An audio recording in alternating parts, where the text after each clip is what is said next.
몇 달 전 라돈 침대의 안전성 문제와 정부의 부실한 대응으로 논란이 일었는데요.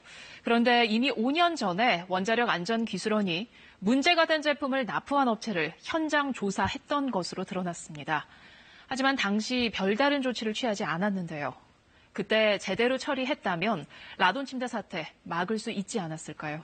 성재호 기자가 단독 보도합니다. 직물 원단을 코팅하는 한 업체입니다.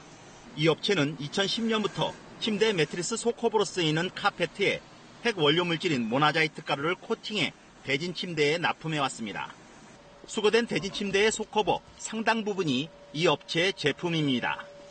지난 2013년 원안위의 산하기관인 원자력 안전기술원이 이 업체를 직접 방문해 실태조사를 벌였습니다. 당시 원자력 안전기술원이 만든 보고서입니다. 모나자이트 가루의 방사능 농도는 1g에 81베크렐 수준, 종사자들의 피폭 설량은 연간 2.1mSv로 측정됐습니다.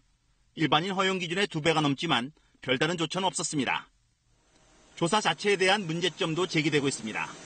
현장 조사 당시 이 업체에선 모나자이트 코팅 작업이 이루어지지 않았습니다.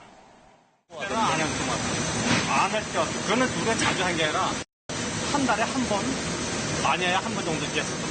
안 했습니다. 이런 건 일반적으로 했는데 노면은 안 했어요. 모나자이트 코팅 작업이 없는 상황에서 작업자들의 피폭 설량을 측정해 갔다는 겁니다. 기술원 측도 당시 해당 작업이 없었다는 점은 인정합니다. 그러면서도 모나자이트 가루를 확보했고 작업 방식과 시간 등을 확인했기 때문에 피폭 설량을 추정하는 데는 큰 문제가 없다는 입장입니다. 근데 이건 전화 한 통해서 언제 작업하냐라는 걸 확인하면 그때 가서 측정할 수 있는 거잖아요. 측정, 직접. 근데 그걸 안 한 거 아닙니까? 이건 아니한 거죠. 침대 카페트를 직접 수거해 방사능 농도와 안전 기준 등을 조사하지 않은 것도 문제입니다. 기술원은 업체가 시료를 제공하지 않았다는 입장입니다.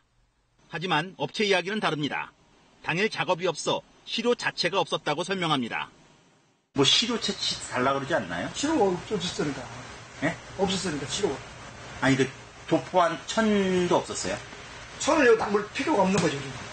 다 가져. 현장 조사까지 이루어졌지만 적절한 조치는 취해지지 않았고 이후에도 제품은 계속 생산됐습니다. 최근까지 납품된 제품들은 현재 허용 기준을 넘는 방사선을 뿜어내고 있어 수거돼 폐기 처분되고 있습니다. KBS 뉴스 성재호입니다.